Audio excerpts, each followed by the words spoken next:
हाँ जी बच्चे, कल हमने इक्विटी शेयर्स के बारे में पढ़ना शुरू किया था और इक्विटी शेयर्स के बारे में बताया था कि equity shares are the shareholders are the real owner of the company. और ये जो है ये कंपनी के रिस्क और प्रॉफिट दोनों को शेयर करते हैं। रिस्क को शेयर करना मीन्स कि अगर कंपनी को कोई लॉस होता है तो भी यही लोग शेयर उसको बियर करते हैं, और अगर कंपनी को कोई प्रॉफिट होता है तो सबको पेमेंट करने के बाद ये लोग कंपनी के उस प्रॉफिट के हकदार होते हैं। बेटा, कल मैंने एक रेजिडुअल ऑनर का मतलब बताया था। रेजिडुअल ऑनर का मतलब बता सकते हो? जो मैंने अभी बात बताई इसमें से रेजिडुअल ऑनर कहलाते हैं, ये बता सकते हो कैसे? मैम, क्योंकि सब कुछ पे करके जो बच जाता है हम इनको उनके इनके हिस्से वो आता है। हाँ जी, किसको पे करके बेटा? थर्ड पार्टीज मैम, को। जैसे टैक्सेस हमारे खर्चे।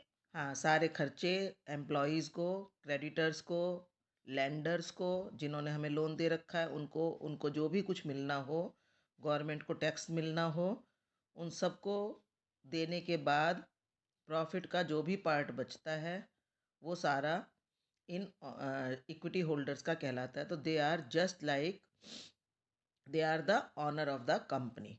ठीक है। और अगर कंपनी बंद हो रही हो तो भी ये ही कंपनी के सारी एसेट्स जब बेच दी जाती हैं, बेटा जब सारी एसेट्स बेच दी जाती हैं और लाइबिलिटीज़ पे की कर दी जाती हैं तो उस कंडीशन को क्या बोलते हैं? कल मैंने आपको स्पेशली बताया था।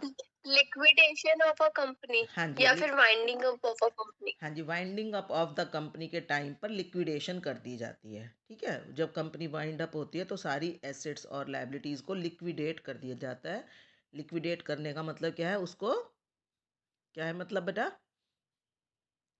क्या मतलब होता है बेटा लिक्विडेट करने का मतलब? Converting into cash. Conversion of assets and liabilities into cash. ठीक है। और कंपनी में जो ऑनर्स होते हैं इनको ये कंपनी को कंट्रोल करते हैं इनडायरेक्टली। कंट्रोल करने का मतलब क्या होता है बेटा?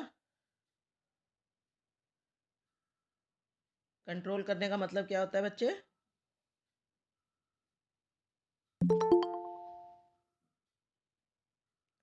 बच्चे, कंट्रोल करने का क्या मतलब होता है? कंट्रोल। मैम, जो मैनेजमेंट को कंट्रोल कर रखते हैं। मैनेजमेंट को कंट्रोल कैसे करते हैं बेटा? डिसीजन लेकर। ठीक है। जितने भी कोई मैम, डिसीज़न लेना डिसीजन होता है कि कोई लेकर। प्रोडक्ट बनाना है नहीं बनाना, हमें नए बिजनेस में एंटर करना है या नहीं करना, हमें मतलब किस चीज़ की कैसे प्राइसेस तय करनी है, क्या मार्केटिंग स्ट्रेटेजी होगी, क्या प्रोडक्शन प्लान होगा, किसको एम्प्लॉयमेंट देनी है, यानी बिजनेस के जितने भी डिसीजंस हैं वो ये लोग इक्विटी होल्डर्स ही कंट्रोल करते हैं, but not directly, indirectly. Directly ना करके इनडायरेक्टली करते हैं। तो बता सकते हो कैसे इनडायरेक्टली कैसे कंट्रोल करते हैं? वो मैंने कल आपको बताया था बेटा। वो उनके पास वोटिंग राइट होता है और बहुत सारे शेयर होल्डर्स होते हैं, तो सबके सब तो एक साथ मैनेजमेंट डिसीजन नहीं ले सकते ना। तो वो लोग क्या करते हैं, हम लोग अपनी जनता, अब हम कहते हैं हमारे यहाँ देश में जनता का शासन है ना, हम यही कहते हैं ना कि ये जो मतलब जो है हम लोग डेमोक्रेसी है और यहाँ पर पब्लिक जो है रूल करती है। तो क्या हम लोग खुद जाकर कानून बनाते हैं बेटा? हम कैसे कानून बनाते हैं हमारे? लेकिन ये जो भी कानून बनता है वो ये माना जाता है कि पब्लिक का कानून है, पब्लिक ने बनाया है। बता सकते हो कैसे? डेमोक्रेसी कैसे है बेटा? कि मैम, हम हमारी वोट से जो है ऐसे कुछ कैंडिडेट्स को चूज करते हैं जो हमारे बिहाफ पे हमारी तरफ से डिसीजंस लेंगे। हाँ जी, वेरी गुड बेटा। हम गवर्नमेंट इलेक्ट कर लेते हैं, हमारे हर 5 साल बाद इलेक्शंस होते हैं, हमें राइट टू वोट है, हमारे पास वोटिंग राइट है, और जिस व्यक्ति को ज़्यादा वोट मिलती हैं वो गवर्नमेंट में चला जाता है, और फिर वो जो भी डिसीज़न लेता है वो ये माना जाता है कि जनता का डिसीज़न है। अब जो लोग उस डिसीज़न के अगेंस्ट होते हैं वो उसके अगेंस्ट भी, क्योंकि हमेशा क्या होता है, पक्ष और विपक्ष होता है, और कोई फेवर में होता है कोई अगेंस्ट होता है। तो जो लोग फेवर में जब ज़्यादा होते हैं तो वो डिसीज़न एग्जीक्यूट हो जाता है ना। तो हमारे पास यानी कि हम लोग राइट टू वोट होने के कारण इनडायरेक्टली, हम डायरेक्टली कंट्रोल नहीं करें, इनडायरेक्टली हमारे थ्रू इकोनॉमी या हमारी कंट्री में शासन चलता है। सेम यही चीज़ एक जॉइंट स्टॉक कंपनी में भी होती है। बता सकते हो कैसे होती होगी? बताओ कैसे होती होगी बेटा बताओ? क्योंकि शेयर होल्डर्स तो इसमें हज़ारों होते हैं और बहुत डिस्पर्स्ड होते हैं, वाइल्डली मैम वो होते शेयर हैं। होल्डर्स में से ही कुछ लोगों को चूज करते हैं बोर्ड ऑफ डायरेक्टर्स से। हाँ जी, बिल्कुल ठीक। जो चूज़ करते हैं उनको, जैसे हम अपनी कंट्री में कहते हैं ना गवर्नमेंट बनाई है, तो वहाँ पर हम क्या कहते हैं, बोर्ड ऑफ डायरेक्टर्स। बोर्ड बनाया है। बोर्ड मतलब एक ग्रुप, एक कमेटी, और उसके अंदर डायरेक्टर्स अपॉइंट किए जाते हैं by the equity share holders अपने वोटिंग राइट से। ठीक है? और फिर वो जो बोर्ड ऑफ डायरेक्टर्स हैं वो डिसीजंस लेते हैं, कंपनी को मैनेज करते हैं, वो अपने साथ प्रोफेशनल मैनेजर्स को भी हायर कर लेते हैं, और वो लोग जो है फिर कंपनी से रिलेटेड डिसीजन लेते हैं और उन डिसीजंस की जानकारी इक्विटी शेयर होल्डर्स को भी देते हैं। ठीक है?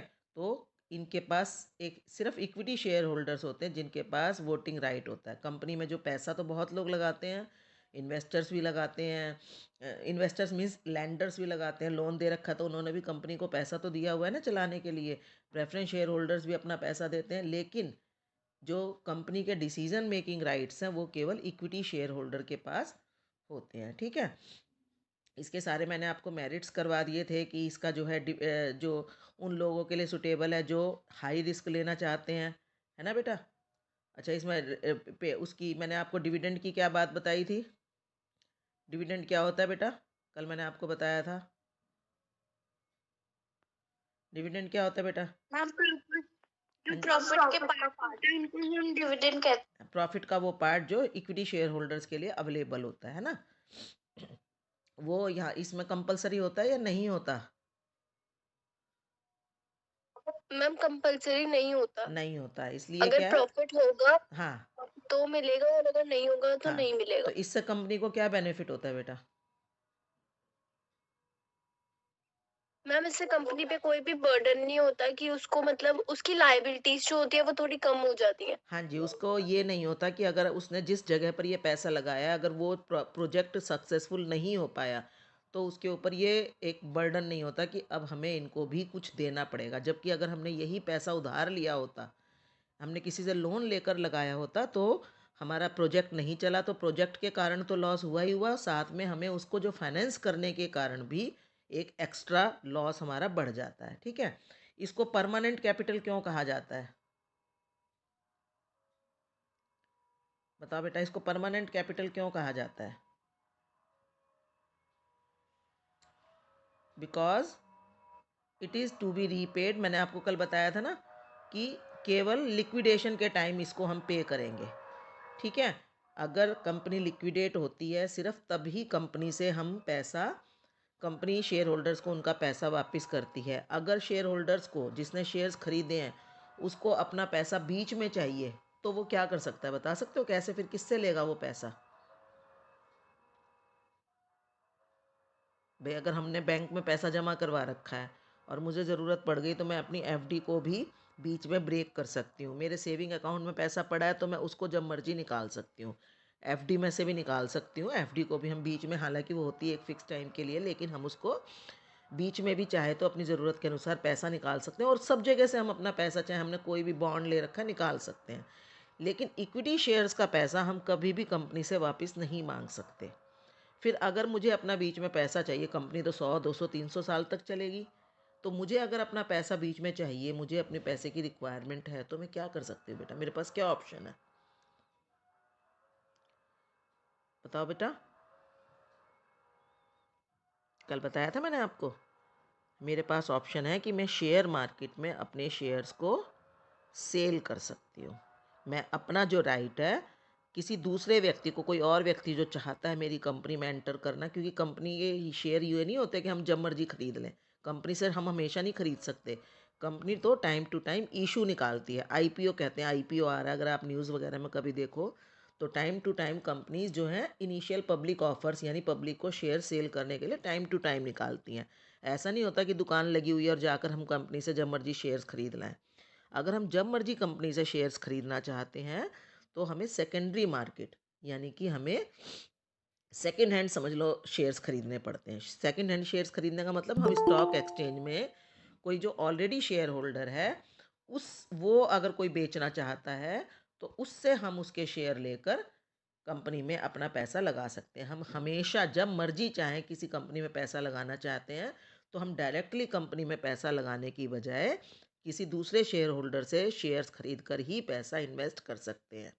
तो कोई व्यक्ति अगर शेयर्स में पैसा लगा लेता है तो उसको जब भी पैसा चाहिए तो वो कहाँ से ले सकता है? आप बता सकते हो बेटा, आप कहाँ से मिलेगा उसको उसका पैसा वापस? कंपनी तो देगी नहीं। बच्चे, आवाज़ नहीं आ रही है क्या मेरी आपको? आवाज़ नहीं आ रही है क्या बच्चे? 11th class, 11th yes class ma'am, आ रही है। आ रही है ना? तो अब ये बताओ ना कि ये शेयर्स कहाँ का पैसा कहाँ से मुझे मिलेगा? अगर मुझे अपने शेयर्स में, जो मैंने मान लो 1000 रुपए के शेयर खरीद लिए, अब कंपनी तो मुझे पता नहीं कब देगी, देगी या नहीं देगी। कंपनी तो 100 200 300 400 साल तक चल सकती है, और मुझे अपने 1000 रुपये कुछ टाइम बाद वापस चाहिए, तो क्या कर सकती हूँ मैं? मैम उसे शेयर मार्केट में अपने शेयर सेल करके वहां से हम अपने पैसे वापस कर हाँ ला जी मिल बेटा, अभी सकते हैं अभी हमें। मैंने आपको ये जवाब बताया ना, ये बिल्कुल ठीक है।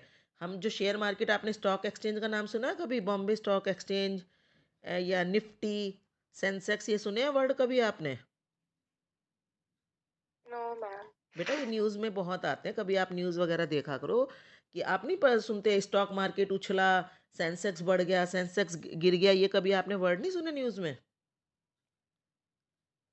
मैम सुन स्टॉक मार्केट तो हाँ पता जी, नहीं, वो स्टॉक मार्केट लेकिन को, शायद स्टॉक मार्केट में ही शेयर जो है सेल परचेज होते हैं, और सेंसेक्स उसी में होता है।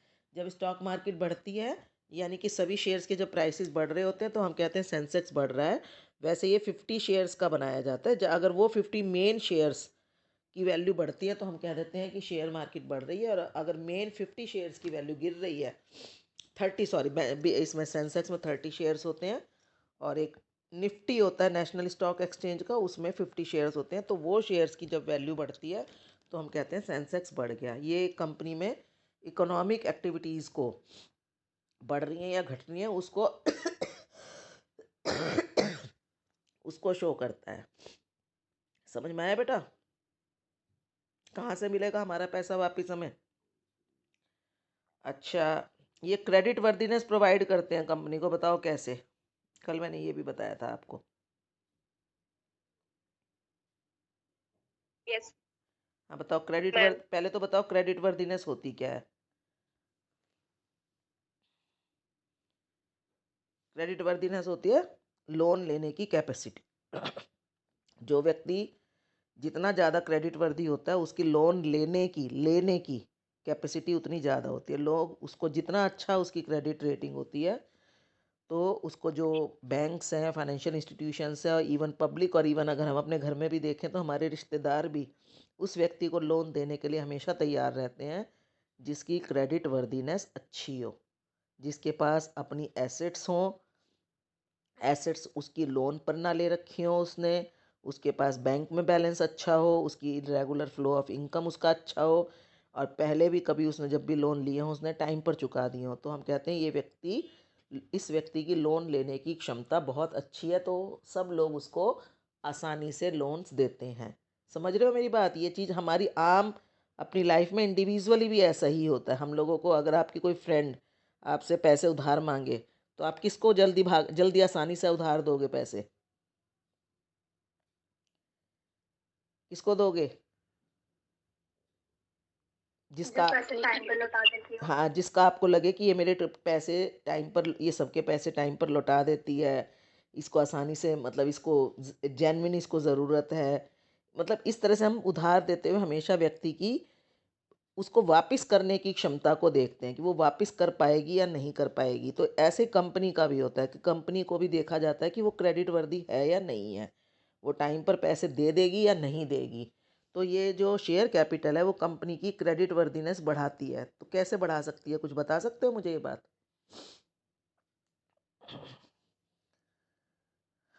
मैम वो अपने लोन जो लिए उसने पर दे। नहीं बेटा, इक्विटी शेयर्स कैसे बढ़ाते हैं क्रेडिट वर्दीनेस? क्योंकि जो इक्विटी शेयर से पैसा आता है उससे कंपनी की एसेट्स खरीदी जाती हैं। तो जो वो एसेट्स इक्विटी शेयर से खरीदी गई हैं वो कंपनी की ऐसी एसेट्स मानी जाती हैं जो कंपनी के मालिकों की हैं। तो जिस व्यक्ति के पास एसेट सारी लोन के पैसे से ले रखी हों, लोन ले रखा है पहले ही तो उसकी क्रेडिट वर्दीनेस कम हो जाएगी, है ना।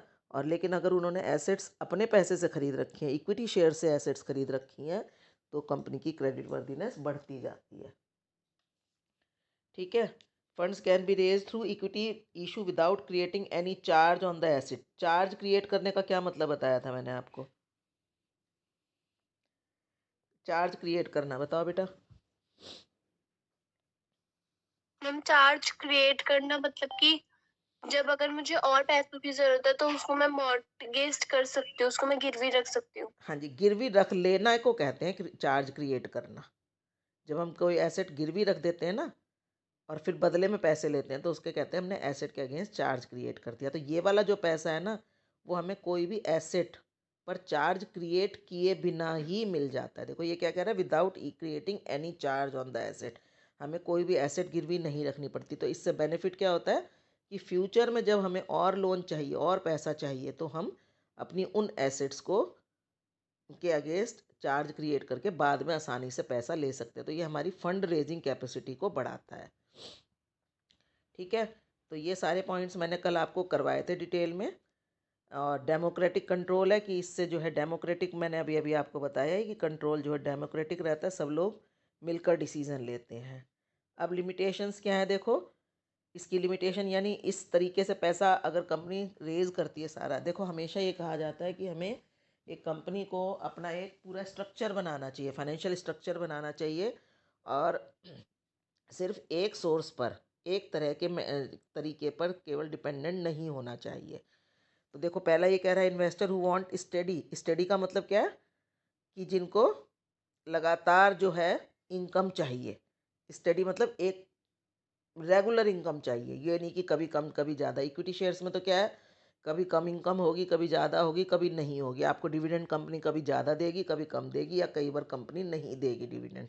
आपका डिविडेंड वापस री इन्वेस्ट कर लेगी, कुछ भी कर लेगी।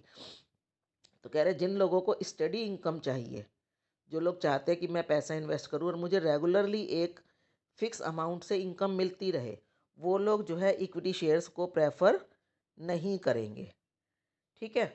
क्योंकि ये कह रहा है ना फ्लक्चुएटिंग रिटर्न्स मिलते हैं, यानी कि रिटर्न्स में फ्लक्चुएशंस रहती है, क्योंकि कभी कंपनी ज़्यादा देती है, कभी कम देती है। फिर दूसरा कह रहा है, देखो ये बहुत टेक्निकल पॉइंट है, कि इक्विटी शेयर्स की कॉस्ट जो है जनरली ज़्यादा होती है। कॉस्ट ऑफ फाइनेंस क्या होती है बेटा, बताओ मुझे।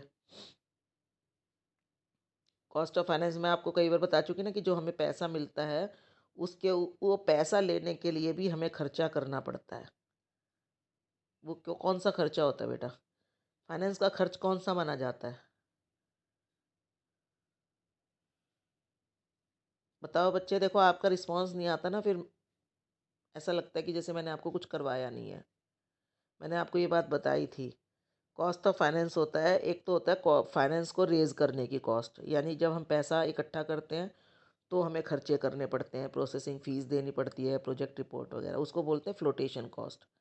Flotation cost. और एक हमें खर्चा करना पड़ता है हर साल, एक रेगुलरली हमें उनको ब्याज देना पड़ता है। हम आम भाषा में बोलते हैं ना ब्याज देना, इंटरेस्ट देना। इंटरेस्ट देना पड़ता है। और अगर हम किसी को पार्टनर बनाकर उससे पैसा लेते हैं तो हमें उसको अपने प्रॉफिट में से शेयर देना पड़ता है। तो किसी शेयर होल्डर को जब हम शेयर्स इशू करके पैसा इकट्ठा कर रहे हैं तो हमें क्या देना पड़ेगा? उन्होंने हमें पैसे दिए तो बदले में क्या देना पड़ेगा बेटा, बोलो। अभी मैंने टेक्निकल टर्म आपको बताई तो थी, क्या देना पड़ता है? जो हमें पैसे उधार देते हैं उनको हम क्या देते हैं बदले में? इंटरेस्ट। इंटरेस्ट देते हैं। और जो लोग हमारे यहाँ इक्विटी शेयर्स में पैसा इन्वेस्ट करते हैं वो बदले में क्या एक्सपेक्ट करते हैं हमारे से? डिविडेंड। डिविडेंड। ठीक है। अब वो डिविडेंड, हालांकि हमने ये कहा है कि डिविडेंड देना कंपलसरी नहीं है, पर जो लोग पैसा आपको दे रहे हैं वो तो आपसे एक्सपेक्ट कर रहे हैं ना कि आप डिविडेंड दोगे। वो एक अलग बात है, आपने उनको कहा कि हम देंगे या नहीं देंगे, वो डिपेंड करेगा कि अगर प्रॉफिट हुआ तो देंगे, नहीं तो नहीं देंगे। फिर भी यानी कि हमारे ऊपर बर्डन कोई नहीं है देने का, लेकिन फिर भी ये जो है डिविडेंड हमेशा महंगा पड़ता है एज़ कंपेयर टू इंटरेस्ट। बता सकते हो कैसे? देखो अगर आपको मान लो कोई कहता है कि आप हमें पैसे उधार दे दो, किसी का बिजनेस बहुत अच्छा चल रहा है और बहुत अच्छे रिटर्न्स ले रहा है, और वो आपसे कहता है या तो तुम मेरे पार्टनर बन जाओ, या मुझे मुझे 10,000 रुपये चाहिए एक्स्ट्रा, और तुम मेरे पार्टनर बन जाओ, या तो या मेरे को 10,000 रुपये उधार दे दो, मैं तुम्हें उसके ऊपर 10% पर एनम इंटरेस्ट दूंगा। यानी कि वो आपसे 10,000 रुपये लेगा, तो जब तक आपके पैसे वापस नहीं करता उसके ऊपर वो 1,000 रुपये हर साल आपको इंटरेस्ट देता रहेगा। ठीक है, आपको श्योरिटी रहेगी कि वो मुझे 1,000 रुपये दे देगा। उसका बिजनेस बहुत अच्छा चल रहा है, और वो आपसे 10,000 रुपये लेकर उसको अपने बिजनेस में जब इन्वेस्ट करता है तो उसको उससे 5,000 रुपये का प्रॉफिट होता है। अब आप सोचते हो कि अरे यार, मैंने इसको उधार दिए पैसे, इससे अच्छा तो मैं इसकी पार्टनर बन जाती और मैं इससे बराबर का प्रॉफिट शेयर करती। तो बताओ वो सही रहता या गलत रहता? बताओ बेटा। उसको उसने आपको कहा मैं 10% इंटरेस्ट दे दूंगा, वो आपको 1,000 रुपये हर साल देने के लिए तैयार हो गया, और उसने उस 10,000 रुपये को लेकर अपने बिजनेस में जब लगाया, उसका बिजनेस बहुत अच्छा चलता हुआ बहुत अच्छा बिजनेस है, तो उसको उसके ऊपर 5,000 रुपये उसने एक्स्ट्रा कमाए। अब आपको पछतावा हो रहा है कि मैंने उसे उधार क्यों दिया, मैं उसकी पार्टनर क्यों नहीं बनी। बता सकते हो क्यों पछतावा हो रहा है? आपको क्या लॉस हो रहा है इसमें? क्योंकि मैम इंटरेस्ट के तो बस 1000 मिलेंगे, अगर मैं पार्टनर होती तो मुझे पूरे 50% मिलते। हाँ जी, मुझे 2,500 रुपये मिलते हैं ना, मुझे 1,500 का लॉस हो गया। ठीक है, तो दूसरी जो फ्रेंड है उसने कहा, अरे वो दूसरी फ्रेंड जो है वो उसने भी 10,000 रुपये, उसने उससे भी मांगे 10,000 रुपये, वो उसकी पार्टनर बन गई। तो वो पार्टनर बनकर, यानी कि एक तरह से उसको, जिसने पैसे आपसे उधार लिया उसको कौन सा आपसे पैसा लेना महंगा पड़ा, या जो लड़की पार्टनर बन गई है उससे पैसा लेना उसको ज़्यादा महंगा पड़ा, लेने वाले को? जो पार्टनर बन गई है उससे पार्टनर बन गई है ना, जो पार्टनर बन गई है उससे डिविडेंड लेना महंगा पड़ गया ना, उससे पैसा लेना, है ना। हालांकि उसने उसको ये कहा था, देख भाई प्रॉफिट हुआ तो तुझे दूंगी, नहीं हुआ तो नहीं दूंगी। उसने कहा कोई बात नहीं यार, मैं तो तेरी पार्टनर ही बनूंगी। तुम एक जने ने सेफ गेम खेला, उसने कहा ठीक है भाई, मैं पार्टनर नहीं बननी, मैं रिस्क नहीं ले रही, तू मुझे 1,000 रुपये महीना ही 1,000 रुपये साल ही दे दियो। उसने तो उसको लोन दे दिया। दूसरे ने कहा ठीक है, मैं रिस्क लेती हूँ, और तुम मेरे से पैसे उधार, मैं तुम्हारी पार्टनर बनती हूँ। तो रिस्क लेने वाले ने को आपकी अपेक्षा ज़्यादा मिले, तो जिसने लोन लिया था उसके लिए कौन सा पैसा महंगा पड़ा? इक्विटी शेयर यानी पार्टनरशिप का पैसा महंगा पड़ा। पड़ा ना बेटा? हाँ, अगर उल्टा हो जाता, वो आप 10,000 रुपये आपसे लेता, 10,000 उससे लेती, और उससे कमाने की बजाय 5,000 रुपये कमाने की बजाय उसको 1,000 रुपये का लॉस हो जाता, तब उसके लिए जो है आपका वाला पैसा सस्ता पड़ता, है ना। तो इसका मतलब क्या है कि उसको जो है, उसको तब भी वो सस्ता नहीं पड़ता, तब भी उसे कुछ नहीं देना था। तो एक तरह से हम ये कहते हैं कि जो इक्विटी शेयर्स जो है हमेशा कंपनी के लिए कॉस्टलियर सोर्स ऑफ फाइनेंस होता है। ठीक है, क्यों कॉस्टली होता है? क्योंकि उसे हमेशा, चाहे बर्डन बेशक ना हो, लेकिन उसको जो डिविडेंड देना पड़ता है वो ज़्यादातर जनरली इंटरेस्ट से ज़्यादा देना पड़ता है। Issue of additionally equity shares dilutes the voting power. Dilutes the voting, dilute का मतलब ज़्यादा लोग इंक्लूड हो जाते हैं। आप जितने ज़्यादा इक्विटी शेयर्स इशू करोगे तो उतने ज़्यादा लोग कंपनी के साथ जुड़ते जाएंगे, और जितने ज़्यादा लोग कंपनी के साथ जुड़ेंगे तो उनके किसी भी डिसीजन पर वोट देने वाले व्यक्ति भी बढ़ जाएंगे, और इससे क्या है कि ये वोटिंग पावर भी, उनका कंट्रोल भी कम हो जाएगा बिजनेस पर, और कंपनी की जो अर्निंग्स है वो भी जो पुराने शेयर होल्डर्स हैं उनके लिए कम होती चली जाएंगी। ठीक है, और फिर इसका है फॉर्मेलिटीज़ बहुत चाहिए। ये इसका आपने पूरा प्रोसीजर फॉर्मेशन ऑफ कंपनी वाले चैप्टर में पढ़ा भी था कि कंपनी को जब शेयर्स इशू करने होते हैं तो उसका पूरा एक फॉर्मल प्रोसीजर होता है, कानूनी प्रक्रिया होती है। उनको अपना स्टॉक एक्सचेंज में रजिस्ट्रेशन करवाना, उन्हें प्रोस्पेक्टस इशू करना, फिर उसको सेबी के पास जाकर उससे अप्रूवल लेनी, फिर फंड मैनेजर अपॉइंट करने, फिर डॉक्यूमेंट्स, मतलब इसका काम काफ़ी लेंदी होता है। तो इसका जो है प्रोसीजरल डिले, यानी कि अगर आपको पैसा चाहिए और आप इक्विटी शेयर से पैसा कलेक्ट करना चाहते हो तो आपको उसके लिए एडवांस में तैयारी करनी पड़ती है। आपको ऑल ऑफ अ सडन अपनी इच्छा से जल्दी से पैसा बहुत इजीली नहीं मिल पाता। एक तो कंपनी का अच्छा ट्रैक रिकॉर्ड हो, उसके प्रमोटर्स की अच्छी रेपुटेशन हो, कंपनी के प्रमोटर्स की, तो ही कंपनी को इक्विटी शेयर्स में लोग पैसा लगाते हैं। अदरवाइज़ थोड़ा सा इससे पैसा मिलने में डिले हो सकता है। तो ठीक है बेटा, तो ये आपका इक्विटी शेयर्स का पूरा आपको लिमिटेशंस भी समझ में आई होंगी और इसके मेरिट्स भी समझ में आए होंगे। ठीक है बेटा, क्लियर हुआ ये टॉपिक आपको? मैंने ये सारा आज रिवाइज भी करवा दिया है। अब क्योंकि ये बहुत इंपॉर्टेंट टॉपिक है, इक्विटी शेयर्स के बारे में आपको बहुत डिटेल में पता होना चाहिए। हमारी पूरी इकोनॉमी जो है, जितनी भी हमारी इकोनॉमी में प्रोडक्शन एक्टिविटीज़ चलती हैं और जो भी पैसे का फ्लो होता है, वो ज़्यादातर इक्विटी शेयर्स में डील करने से होता है। जितनी भी बड़ी बड़ी कंपनीज चल रही हैं, चाहे वो रिलायंस कंपनी है, चाहे वो टाटा कंपनी है, जितनी भी बड़ी कंपनी है, जितने भी बड़े बड़े जो बिजनेस हाउसेज हैं, वो सब इक्विटी शेयर्स के बेस पर ही पैसा कलेक्ट करते हैं। दूसरे तरीके के शेयर होते हैं बेटा प्रेफरेंस शेयर्स। एक तरह से हम प्रेफरेंस शेयर्स जो है, एक तरह से हम ये मान सकते हैं कि इक्विटी शेयर्स के कज़न शेयर्स हैं। कज़न शेयर्स का मतलब क्या होता है कि एक तरह से ये कंपनी के ऑनर तो हैं, लेकिन रियल ऑनर नहीं है। ठीक है, इन्होंने जो कंपनी में पैसा दिया होता है वो ऑनरशिप का ही पैसा माना जाता है, लेकिन इनको जो है इक्विटी शेयर होल्डर के बराबर राइट्स नहीं होते। जैसे हमारे घर में हमारे कज़न्स आ जाते हैं, तो हमेशा हमें कोई भी चीज़ मिलने में हमारे कज़न्स को प्रेफरेंस दी जाती है। ठीक है, लेकिन कज़न्स को हम एज अ गेस्ट ही ट्रीट करते हैं, और इक्विटी जो हम अपने बराबर के राइट हम नहीं देते। उसी तरीके से यहाँ पर भी है कि capital raised bye issue of preference share is called preference share capital. The preference share holders enjoy a preferential position. देखो यहाँ पर वर्ड भी क्या है, प्रेफरेंशियल पोजीशन, यानी कि इनको इक्विटी शेयर होल्डर्स के ऊपर प्रेफरेंस दी जाती है। कब? जब भी डिविडेंड डिक्लेयर किया जाता है तो पहले इनको देकर इसके बाद में इक्विटी शेयर होल्डर्स को डिविडेंड दिया जाता है। और जब भी कंपनी वाइंड अप होती है तो इनको इनका पैसा लौटाकर बाद में इक्विटी शेयर होल्डर्स का पैसा दिया जाता है। इनको जो डिविडेंड है, देखो बेटा, इनको भी हम इंटरेस्ट नहीं देते, क्योंकि ये हमारे लेंडर नहीं है, इनसे हम लोन नहीं ले रहे, हम इनसे ऑनर्स कैपिटल ले रहे हैं। ठीक है, तो हम इनको ये कहते हैं कि हम आपको डिविडेंड देंगे और एक फिक्स रेट से देंगे, जो कि इंटरेस्ट से ज़्यादा होता है।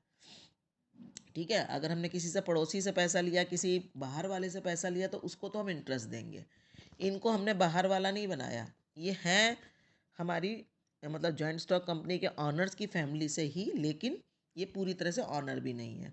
इनको एक फिक्स्ड रेट से डिविडेंड बताया जाता है कि हम देंगे, लेकिन देंगे तभी जब प्रॉफिट होगा। अगर प्रॉफिट नहीं हुआ तो इनको डिविडेंड नहीं मिला जाएगा। ठीक है, और इनको जो डिविडेंड दिया जाता है before any dividend is declared for equity share holders. जो इक्विटी शेयर्स जिनके पास होते हैं उन लोगों को डिविडेंड देने से पहले कंपलसरी है कि हमें, अगर डिविडेंड दे रहे हैं तो ये नहीं है कि उनको हमने दे दिया इक्विटी शेयर होल्डर्स को, इनको नहीं दिया, ऐसा नहीं होगा। पहले हम प्रेफरेंस शेयर होल्डर्स को देंगे डिविडेंड, और देन हम जो है इक्विटी शेयर होल्डर्स को डिविडेंड देंगे। इसके बाद ऐसे ही अगर कंपनी बंद होती है तो इनकी जो कैपिटल है वो भी पहले इक्विटी शेयर होल्डर्स को कैपिटल दी जाएगी, उनका पैसा वापस किया जाएगा at the time of liquidation. Liquidation बताया ना, वही कि जब कंपनी बंद हो रही है तो पहले इनको पैसा वापस दिया जाएगा, इसके बाद इक्विटी शेयर होल्डर्स को पैसा दिया जाएगा।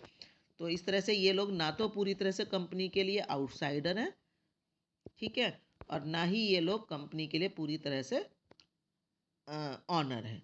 ठीक, अब ये देखो, ये है ना, the preference share holders have a preferential claim over dividend and repayment of capital. और इनका जो डिविडेंड है, अब ये लोग इसमें कोई पैसा क्यों लगाएगा? इसमें ऐसे लोग पैसा लगाएंगे जो इंटरेस्ट से ज़्यादा पैसा चाहते हैं, जो रिस्क लेना चाहते हैं लेकिन लोअर लेवल का रिस्क लेना चाहते हैं, तो वो लोग प्रेफरेंस शेयर्स खरीद सकते हैं।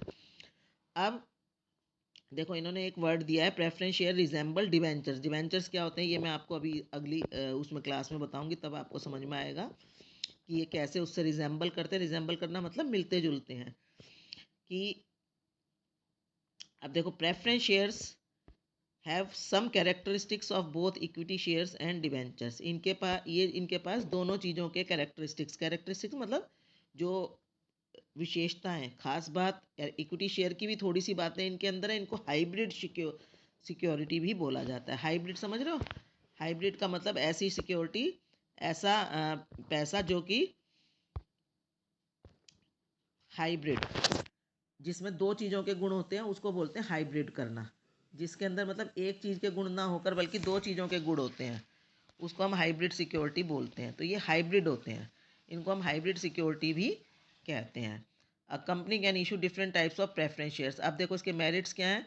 ये कंपैरेटिवली, जैसे हमने कहा इक्विटी शेयर्स में तो इनकम मिलेगी या नहीं मिलेगी या कितनी मिलेगी कोई श्योरिटी नहीं है। ये कंपैरेटिवली स्टडी इनकम, यानी कि इक्विटी शेयर होल्डर की अपेक्षा इनकी जो इनकम है वो कंपैरेटिवली बेटर होती है, स्टडी होती है, सेम होती है। ठीक है। और ये कह रहे हैं these are useful for those investors who want fix rate of return with comparatively low risk. जो रिस्क लेना चाहते हैं पर ज़्यादा रिस्क नहीं लेना चाहते, उन लोगों के लिए ये मेथड है, क्योंकि इनको इंटरेस्ट से तो ज़्यादा ही मिलेगा ना। और इससे देखो इन लोगों को वोटिंग पावर नहीं होती। It does not affect the control of equity share holders over the management. ठीक है। जब कंपनी इनसे पैसा ले लेती है तो उनके मैनेजमेंट पर कोई असर नहीं आता। क्यों? क्योंकि इनको कोई वोटिंग पावर नहीं मिलती। इनको वोटिंग पावर मिलती है, कब मिलती है? जब कंपनी 3 साल तक लगातार इनको डिविडेंड अगर नहीं दे पा रही है। ठीक है, 3 साल हो गए लगातार इनको डिविडेंड डिक्लेयर नहीं हो पा रहा है, तब इनको वोटिंग पावर मिलती है। और ये तब जब डिविडेंड डिसीजन का टाइम होता है उस वक्त ये लोग वोट कर पाते हैं। अदरवाइज इनको नॉर्मली इनको वोटिंग पावर नहीं मिलती। और इससे ये क्या है कि इसका बेनिफिट ये है कि कंपनी को अभी थोड़ा सा रिस्क कम हो जाता है। अगर वो पैसा लोन पर लेती तो रिस्क बढ़ जाता। अब इससे कंपनी को बेनिफिट हो जाता है कि एक तरह से बीच का पैसा मिल गया, तो कंपनी जो है comparatively higher rate of dividend equity shareholders को, क्योंकि इनको भी एक फिक्स अमाउंट दिया, इसके बाद जो पैसा बचा, कंपनी बहुत अच्छी चल रही है तो इक्विटी शेयर होल्डर्स के लिए higher rate of dividend declare किया जा सकता है। फिर they have a preferential right of repayment over equity shareholder. ये शेयर होल्डर्स को फ़ायदा है कि इनको जो है प्रेफरेंशियल राइट है। और ये क्या है, ये भी देखो इसमें ये भी चीज़ है, ये भी कंपनी की एसेट्स के ऊपर कोई चार्ज क्रिएट नहीं करते, क्योंकि ये लोन तो है नहीं कि कंपनी को अपने एसेट्स गिरवी रखनी पड़ेंगी। विदाउट अपनी एसेट्स को गिरवी रखे भी कंपनी जो है फंड्स जो है रेज कर पाती है। ठीक है, ये सब चीज़ें मैं अभी आपको समझा रही हूँ। कल मैं ये सारी चीज़ें आपसे एज अ क्वेश्चन पूछूंगी कि कैसे, किसको हाइब्रिड कैपिटल कहा जाता है, किसको प्रेफरेंस है। मैं ये चीज़ें एग्जाम्पल के साथ आपसे पूछूंगी भी। अब देखो इसकी लिमिटेशंस क्या हैं। लिमिटेशंस हैं कि preference shareholders are not suitable for those investors who are willing to take risk and are interested in higher return. ठीक है भाई, ये तो क्लियर है बात कि जो लोग ज़्यादा रिस्क लेकर ज़्यादा रिटर्न लेना चाहते हैं तो उन्हें रिस्क भी ज़्यादा लेना पड़ेगा। तो उनके पास इक्विटी शेयर्स जो है एक मेथड है, वो उससे कंपनी में पैसा इन्वेस्ट कर सकते हैं। फिर दूसरा कि ये डाइल्यूट वही चीज़ है कि इक्विटी शेयर होल्डर्स का थोड़ा सा डाइल्यूट तो हो ही जाएगा, नेचुरल बात है। जब वो पैसा ले रहे हैं तो उनका कंपनी के ऊपर थोड़ा सा उनका रिस्क इक्विटी शेयर होल्डर्स का बढ़ ही जाएगा। और rate of dividend on preference share is generally higher than the rate of interest on debentures. जब आपको डिवेंचर्स में करवा दूंगी तब आपको ये और बेटर समझ में आएगा। और there is no assured return for the investor. हालांकि स्टडी इनकम तो है, लेकिन इसमें भी क्योंकि कंपनी इन्हें इंटरेस्ट देने की बजाय डिविडेंड दे रही है, तो ये एश्योर्ड रिटर्न नहीं है, कि श्योर नहीं है कि हमें पैसे मिलेंगे या नहीं मिलेंगे। तो ये जो है बहुत ज़्यादा अट्रैक्टिव, ये भी जो लोग स्टडी जिनको इनकम चाहिए, रेगुलर इनकम चाहिए, वो लोग इसको इसमें भी पैसा इन्वेस्ट करते समय हेजिटेट करते हैं। और इसके बाद डिविडेंड पेड इज़ नॉट, ये बेटा ये इक्विटी शेयर और प्रेफरेंस शेयर दोनों की ही लिमिटेशन है कि कंपनी के लिए ये खर्चा नहीं है। कंपनी के लिए जब खर्चा ना होने के कारण क्या है, कंपनी की एसेट्स पर जो है खर्चा ना होने के कारण कंपनी को टैक्स का बेनिफिट नहीं होता। ये चीज़ कैसे होगा, ये चीज़ आपको जैसे मान लो कंपनी को प्रॉफिट हुआ, प्रॉफिट में से फिर वो कहेगी मैंने इतना इंटरेस्ट पे कर दिया। इंटरेस्ट पे करने के बाद उसके पास जो इनकम बचती है केवल वो उसके ऊपर जो है टैक्स पे करती है। लेकिन अगर कंपनी ने पैसा इकट्ठा करके प्रॉफिट अर्न किया, अब उस प्रॉफिट पर वो पहले टैक्स देगी, इसके बाद डिविडेंड देगी। तो इस तरह से क्या होता है, ये चीज़ें आपको एक प्रॉपर टेबल से समझाई जाएंगी नेक्स्ट क्लास में। अभी आप इसको यही समझो कि इससे टैक्स सेविंग नहीं होती। इसका पूरा आपको एग्जाम्पल भी समझाया जाएगा कि टैक्स का बेनिफिट इसमें कैसे नहीं होता। ठीक है, तो ये हमारा सारा प्रेफरेंस शेयर्स का हो गया। और ये मैं आपको नेक्स्ट क्लास में समझाऊंगी कि ये इसके मैं आपसे क्वेश्चंस भी पूछूंगी, तो इसको आप तैयार कर लेना।